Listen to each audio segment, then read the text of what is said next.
প্রথম থেকে ইনশাল্লাহ জনগণ আমাদের ইতিমধ্যেই প্রমাণ করে দিয়েছেন।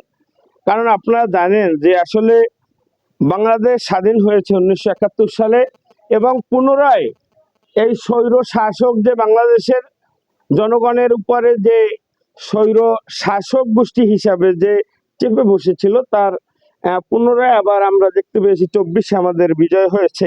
এই 24-এ বিজয়ের মধ্যে দিয়ে আমরা বলতে চাই, ওই যে স্বাধীনতার যে পরাজিত শক্তি এবং 24-এর পরাজিত শক্তি একাকার হয়ে বাংলাদেশের এই যে জনগণের যে স্বাধীন মতামত প্রকাশ করার মধ্য দিয়ে যে আগামী সামনে সংসদ নির্বাচন আসছে, তারা আবারও চায় এই সুষ্ঠু নির্বাচনকে বানচাল করতে। কারা চায়?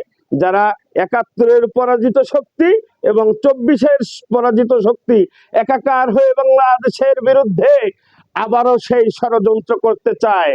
আমরা বলতে চাই, বাংলাদেশ জাতীয়তাবাদী ছাত্রদল মাঠে থাকবে এবং সকল ষড়যন্ত্র রুখে দিয়ে আগামী জাতীয় সংসদ নির্বাচনকে ইনশাআল্লাহ সুষ্ঠু করবে এবং জনগণের স্বাধীন মতামতের প্রকাশে সর্বোচ্চ সহযোগিতা করবে।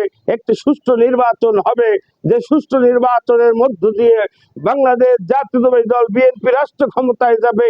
বরগুনা 2 থেকে আলহাজ নুরুল ইসলাম মনি সাহেব ধানের শীষ নিয়ে ওই জাতীয় সংসদে প্রতিনিধিত্ব করবে, মন্ত্রিত্ব পাবে, এই আশাবাদ ব্যক্ত করে আপনাদের ধন্যবাদ জানিয়ে আমি আমার বক্তব্য শেষ করছি। আল্লাহ হাফেজ। বাংলাদেশ জিন্দাবাদ।